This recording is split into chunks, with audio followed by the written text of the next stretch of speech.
Everyone, welcome to my channel. आज की इस वीडियो में बात करेंगे हम विदेशियों के आक्रमण, उनका भारतीय संस्कृति में समावेश। ये जो टॉपिक है ये लिया गया है 6th क्लास की NCERT के चैप्टर नंबर 7 से। तो ये कौन कौन से विदेशी रहे हैं, जैसे कि इंडो ग्रीक में डिमिट्रियस, मिनांडर, हिलियोडोरस जैसे, और इसी तरह से इंडो पार्थियन आए हैं, मिथ्राडेट्स, गोंडोफनीज, इनमें मुख्य हस्तियां हैं जो भारत में आए हैं। शक में माओ जेजी, लिसेज, राजोल, नहपान, रुद्रमान आदि, और कुषाण शासक जैसे कि कुजुल कैडफिसिस, विम कैडफिसिस, कनेस्क, इनमें सबसे प्रसिद्ध रहे हैं। उनमें तोरमान और मिहिरकुल। तो ये विदेशी भारत में किस उद्देश्य से आए और उन्होंने यहाँ पे क्या क्या किया, इस चैप्टर में हम यही रीड आउट करेंगे। जैसे कि अंग्रेज भी ये आए थे, वो बाद में आने वाले हैं, लेकिन इससे पहले भी विदेशियों का भारत में आगमन होता रहा है। तो जैसे कि आप सभी जानते हैं कि विदेशियों से भारत का प्राचीन काल से ही संबंध रहा है। 6ठी शताब्दी ईसा पूर्व में क्या हुआ है, ईरान का राजा है साइरस और डेरिसियस ने आक्रमण किया था। इसके अतिरिक्त मध्य एशिया और उत्तर पश्चिमी भूभाग में अनेक खानाबदोश जातियां भी रहती थी। तो ये खानाबदोश जाति कौन सी होती हैं? जो इधर से उधर घूमती रहती हैं, एक जगह बसती नहीं है, जो आपस में लड़ती रहती थी।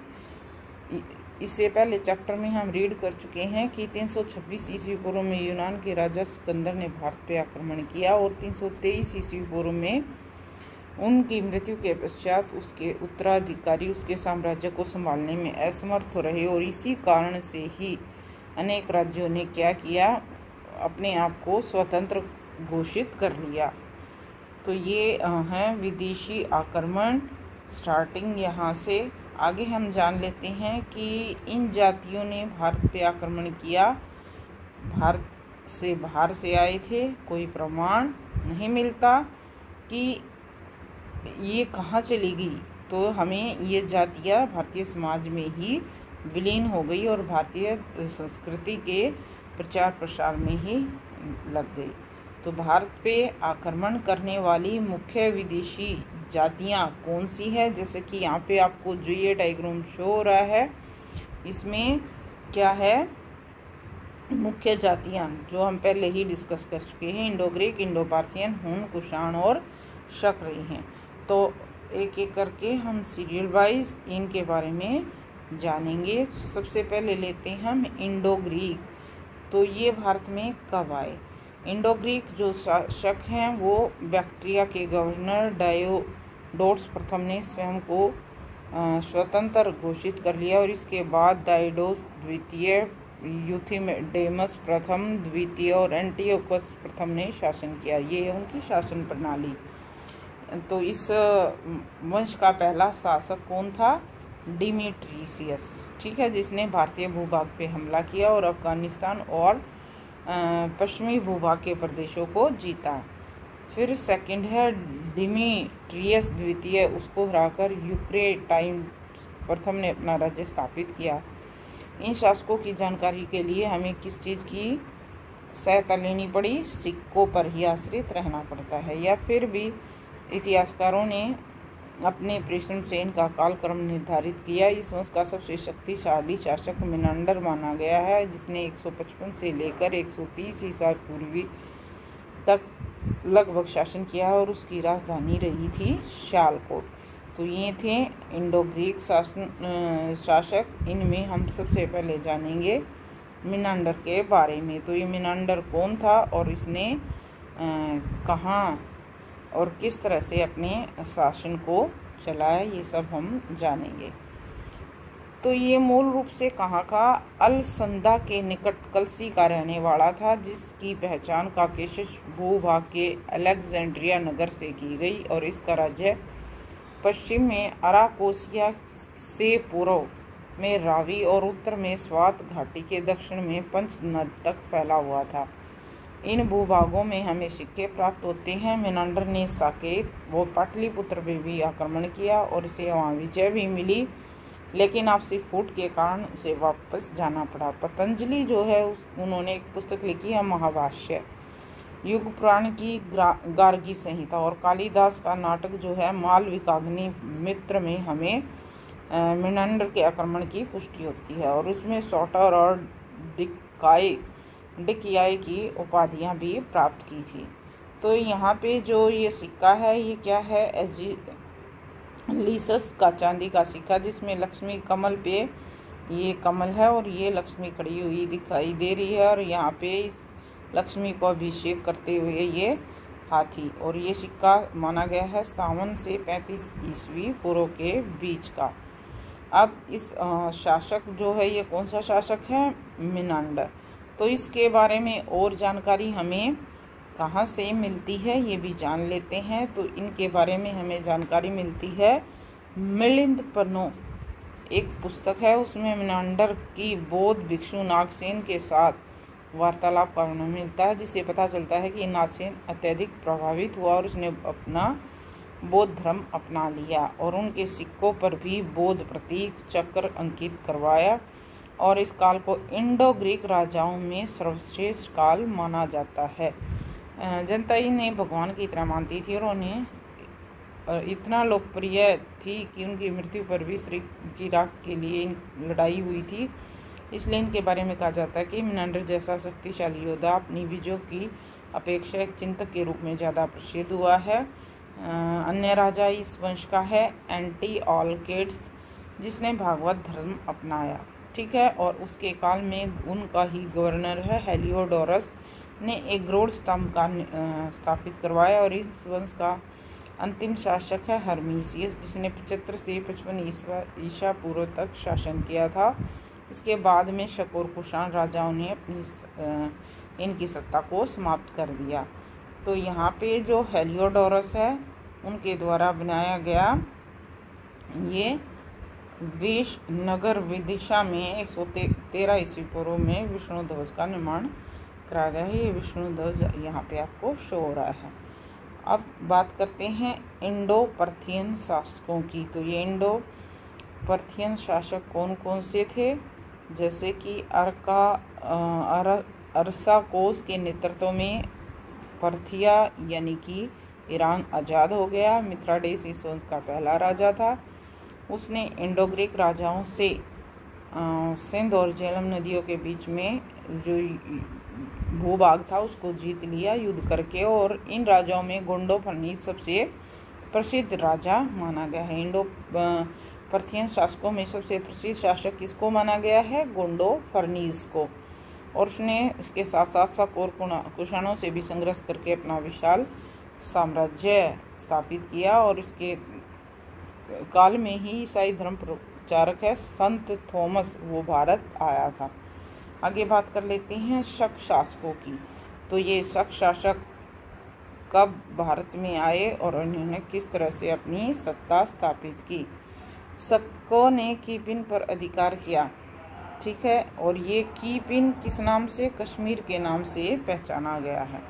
प्रथम शताब्दी ईसा पूर्व में भारत के पश्चिम में शक जाति ने, तो ये शक जाति कहाँ से आई है, प्रथम शताब्दी ईसा पूर्व में उत्तर पश्चिम से।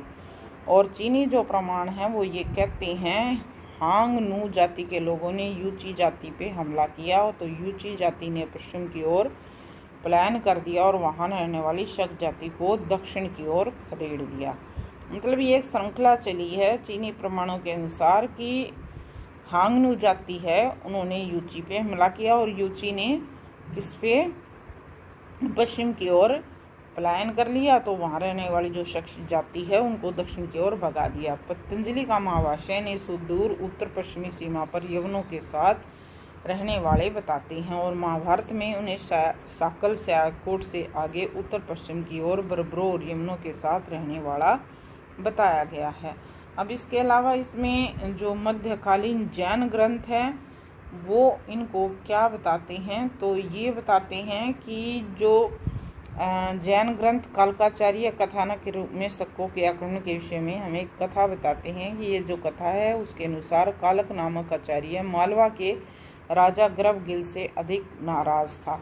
उसे सबक सिखाने के लिए वह उत्तर दिशा में चला गया और शक नेताओं को आक्रमण के लिए उसने प्रेरित कर दिया। शक सिंधु नदी पार करके सौराष्ट्र प्रदेश में आए और सारे प्रदेश को आपस में बांट दिया। तो इस तरह से आचार्य जो कालक है वो सबके को उज्जैन ले आया था और जहाँ उन्होंने ग्रबगिल शासक को परास्त करवाया और उसे बंदी बना लिया। मालवा में शक राज्य स्थापित हुआ और जिसे विक्रमादित्य द्वारा समाप्त किया गया था।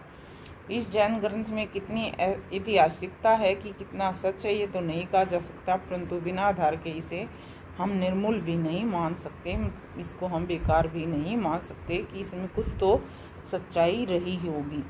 तो यहाँ पे आपको ये जो है पिक्चर इसमें क्या है, शकों के 4 राज्यों के बारे में वर्णन किया गया है, जैसे कि उत्तर पश्चिम, पश्चिम में उज्जैन, उत्तर पश्चिम में तक्षशिला और पश्चिम में उज्जैन और पूर्व में मथुरा, दक्षिण में नासिक।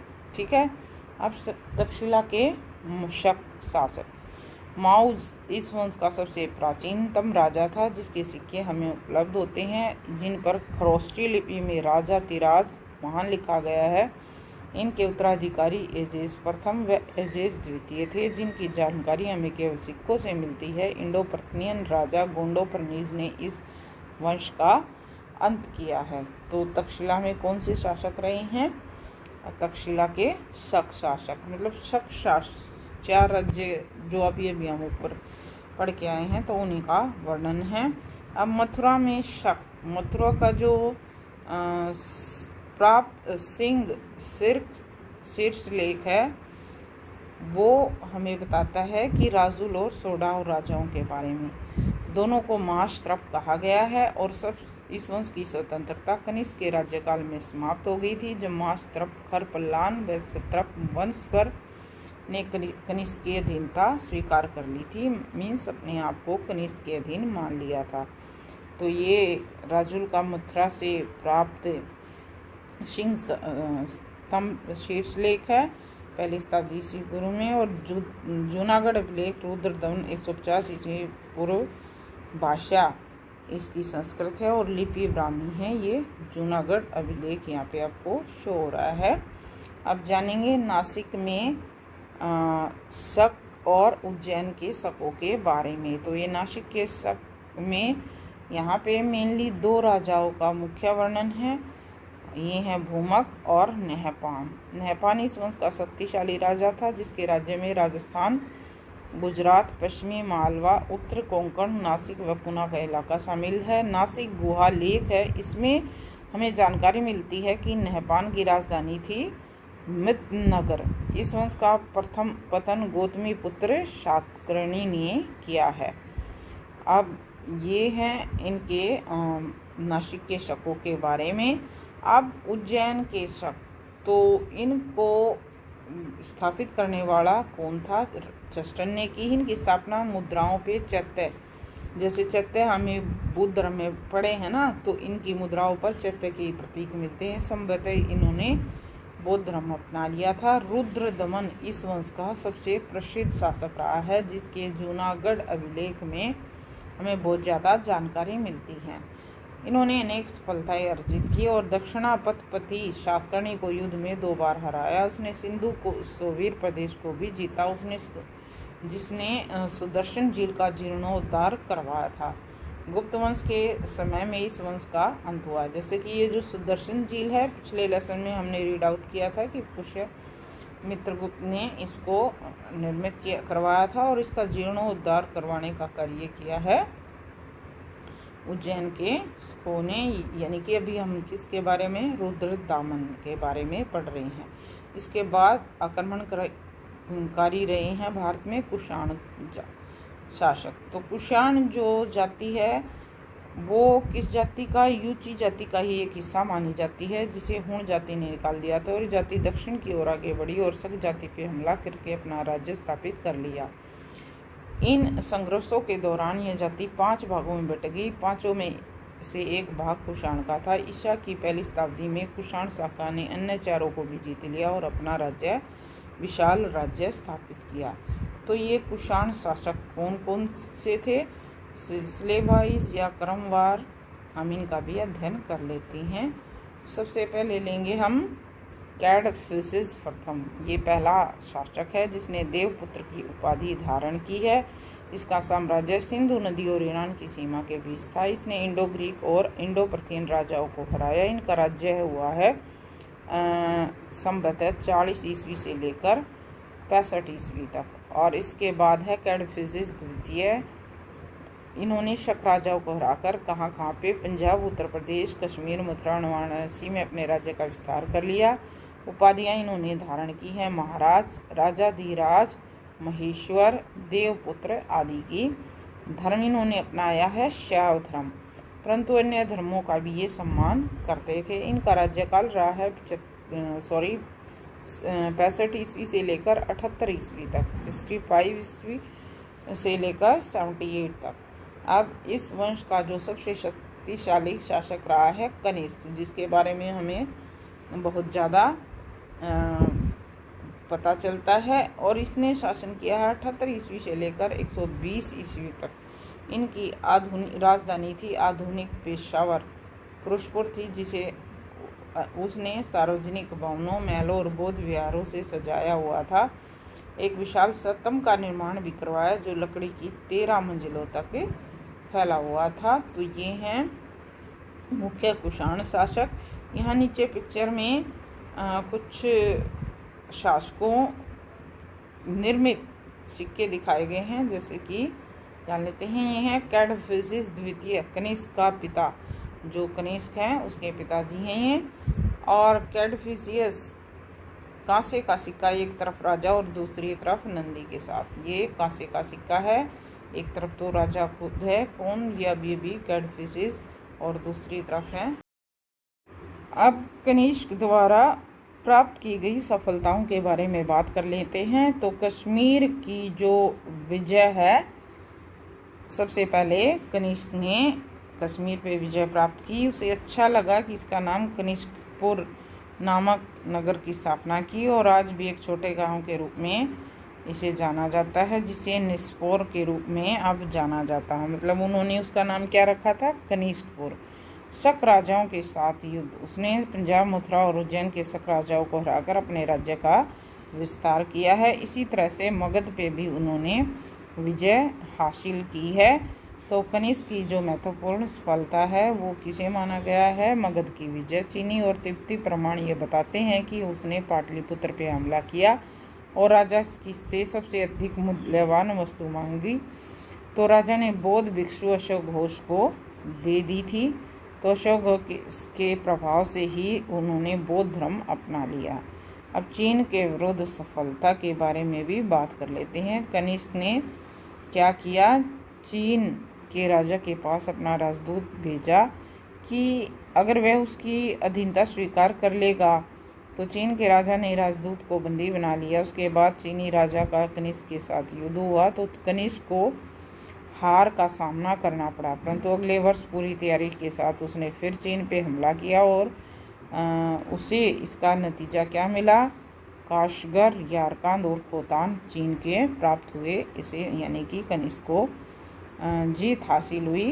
तो इस तरह से इसी सिलसिले में हम आगे जान लेते हैं कि बौद्ध मत का जो प्रसार है वो कहाँ हुआ और कनिष्क ने किस तरह से इसे लिया।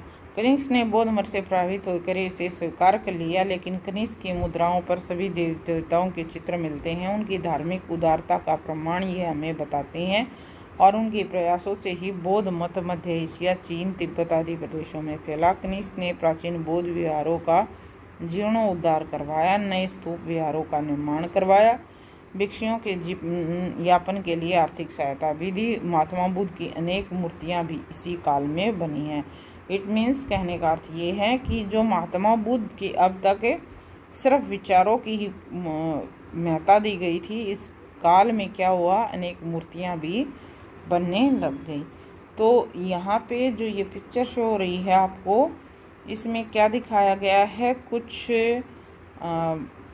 जो विद्वान हैं उनके बारे में, अशोक घोष, नागार्जुन, वसुबंधु और दिगनाग।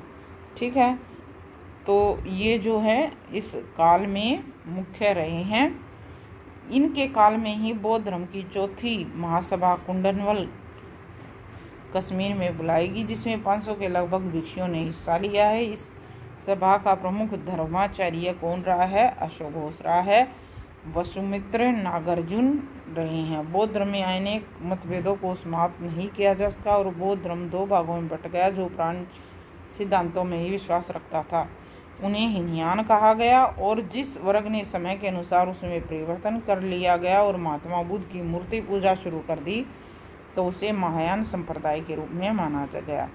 तो बौद्ध धर्म के प्राचीन ग्रंथों पर लिखी गई टीका और जिसे महाविवास कहा गया है। तो यहाँ पे कनिष्क काल में क्या हुआ है कि बौद्ध धर्म दो भागों में बट गया, एक हीनयान और महायान। हीनयान तो पुरानी परंपरा को मानने वाले थे और महायान नई परंपरा को, यानी कि अब वो गौतम बुद्ध की मूर्ति बना के पूजा भी करने लगे थे। अब कला और साहित्य के क्षेत्र में क्या हाल रहा है कनिष्क के टाइम में, ये जान लेते हैं। तो ये साहित्य और कला का संरक्षक था। अनेक क्षेत्रों में विकास हुआ है। मूर्ति निर्माण में गंधार कला का विकास, ठीक है, जिसमें मूर्ति बनाने के तरीके यूनानी थे, परंतु मूर्तियां भारतीय देवी देवताओं की बनाई गई थी। इसी भांति सारनाथ भी मूर्ति कला के केंद्र बने और इस काल में साहित्य भी बहुत लिखा गया। अशोक घोष ने बुद्ध चरित शोधरानंद ग्रंथ लिखा। नागार्जुन ने शून्यवाद का प्रचार किया और माध्यमिक सूत्र ग्रंथ की रचना की। आयुर्वेद का ग्रंथ जो है चरक संहिता, ये भी इसी काल में लिखा गया है। तो ये थी साहित्य और कला में उन्नति। अब जान लेते हैं कि आर्थिक उन्नति किस तरह से हुई। तो कनिष्क के काल में जो व्यापार है वो बहुत उन्नत था। रोम, दक्षिण भारत, चीन, पार्थियन साम्राज्य तक फैला हुआ था। इन प्रदेशों में बाहर से जो भी सामान जाता था उसके बदले में सोना चांदी ही वापस आता था। यह व्यापार जल और स्थल दोनों मार्गों से होता था। भारत उस समय बहुत अधिक धनी बन गया। तो ये किस काल के बारे में पढ़ रहे हैं हम? कनिष्क काल में, या कहेंगे जो कुषाण वंश है उनके बारे में। तो तीन मुख्य ग्रंथ रहे हैं बौद्ध धर्म के। त्रिपिटक जो है बौद्ध के तीन विशेष ग्रंथ। हीनयान, जैसे कि अभी भी हमने बातें की हैं, बुद्ध के मूल सिद्धांतों को मानने वाले, और महायान नए विचारों को अपनाने वाले और मूर्ति पूजा करने वाले बौद्धों को महायान कहा गया है। अब लास्ट में आक्रमणकारी रह गए हैं हुन। तो उन्होंने कहाँ पे आक्रमण किया? तो इन्होंने आक्रमण किया है जिसमें हुन और श्वेत हुन नाम से इनको विभाजित किया गया है। भारत में इनका प्रवेश होता है 5वीं सदी में और 150 वर्षों तक ये राज्य करते रहे। चीनी स्रोत ये बताते हैं हिंगू नू हुन जगुरिया नामक स्थान पे रहते थे और 165 ईसा पूर्व के लगभग यूची जाति को पश्चिम उत्तर सीमा से बाहर निकाला और कुछ समय वे स्वयं भी पश्चिम की ओर बढ़े। दो शाखाएं थी, एक यूरोप की ओर बढ़ी, दूसरी आक्सस घाटी में ही बस गई और इन्हीं लोगों ने पर्शिया ईरान पे भी हमला किया है जिसमें उन्हें हार का सामना करना पड़ा और ये भारत की ओर मुड़ जाते हैं। 465 ईस्वी में इन्होंने गंधार को जीत लिया। तो ये हैं हुनों के आक्रमण और उनकी जीत। अब सबसे पहला आक्रमण जैसे कि तोरमान का आक्रमण के बारे में, या तोरमान जो शासक रहा है उसके बारे में जान लेते हैं। 5वीं सदी के अंत में तोरमान नामक हुन राजा का उल्लेख मिलता है जिसने ईरान के राजा फिरोज की हत्या की, अपना प्रभाव बढ़ाया और भारत के उत्तर पश्चिमी सीमा प्रांत से आगे बढ़कर पंजाब व कश्मीर में अपनी सत्ता को स्थापित करने में सफल हो पाते हैं। गुप्तों के विरुद्ध भी सफलता हासिल की। पश्चिमी क्षेत्र मालवा तक अपना प्रभाव बढ़ा पाते हैं और इस बात का प्रमाण हमें कहाँ से मिलता है? विलेख, सिक्कों और साहित्य से। और उसने योद्धे, मालवे, मद्र व अर्जुनाई गणराज्य को भी समाप्त किया और इसके बाद सौराष्ट्र व पूर्वी प्रदेश मगध को रोधता हुआ गोड़ नामक स्थान तक पहुंच गया। इनके सिक्के जो है कौशाम्बी और काशी में मिलते हैं। मंजू श्री मूल कल्प में भी इनका उल्लेख है। किनका उल्लेख है? तोरमान का। और ये कौन था? हुन शासक। अब मिहिरकुल, तोरमान की मृत्यु हो जाती है 510 ईस्वी में। इसके बाद शासक बनता है मिहिरकुल। वह बहुत क्रूर था। उसने बौद्ध विहार में चैत्य मठों को नष्ट कर दिया। पाटलिपुत्र पर मिहिरकुल ने अधिकार करके गुप्त राजा जो है बालादित्य का पीछा किया और उसने एक टापू पे शरण ली। मिहिरकुल जब द्वीप पर पहुंचा तो बालादित्य ने सैनिकों की सहायता से उसे बंदी बना लिया और बाल्यादित्य ने अपनी मां के कहने पर उसे मुक्त कर दिया, परंतु उसने राज्य छीन लिया। कश्मीर के राजा ने शरण दी, परंतु वह उस शासक को मारकर स्वयं गद्दी पे बैठ गया। और यशोधर्मन के मंदसौर अभिलेख से हमें पता चलता है कि भारतीय राजाओं ने यशोधर्मन के नेतृत्व में एक संयुक्त मोर्चा बनाया, मिहिर कुल को पूरी तरह से हराया। मिहिर कुल की पराजय से हुणों की शक्ति कम हो गई और छोटे सामंतों के रूप में उत्तर पश्चिमी भारत में राज्य करते रहे और भारतीय समाज में ही विलीन हो गए। मतलब यहीं पे मिलजुल के कहेंगे एक तरफ से समाप्ति हो गई। अब ये यहाँ पे जो पिक्चर है आपको यशोधर्मन का मंदसौर अभिलेख, जिसमें मिहिर कुल को हराने का वर्णन मिलता है। इसकी भाषा संस्कृत रही है, लिपि ब्राह्मणी रही है। तो इस तरह से ये बहुत सी विदेशी जातियाँ जैसे जिनका हमने अभी भी वर्णन किया है, इंडो ग्रीक, पार्थियन, कुषाण और हुन भारत में आई, भारत पे हमला किया, लेकिन धीरे धीरे भारतीय सभ्यता, संस्कृति और दर्शन से प्रभावित हुई और इन्हीं में मिलजुल कर यहीं पे लुप्त हो गई। तो इस चैप्टर में ये जो टॉपिक है विदेशियों के आक्रमण कवर हो जाता है। If you like the video please share and subscribe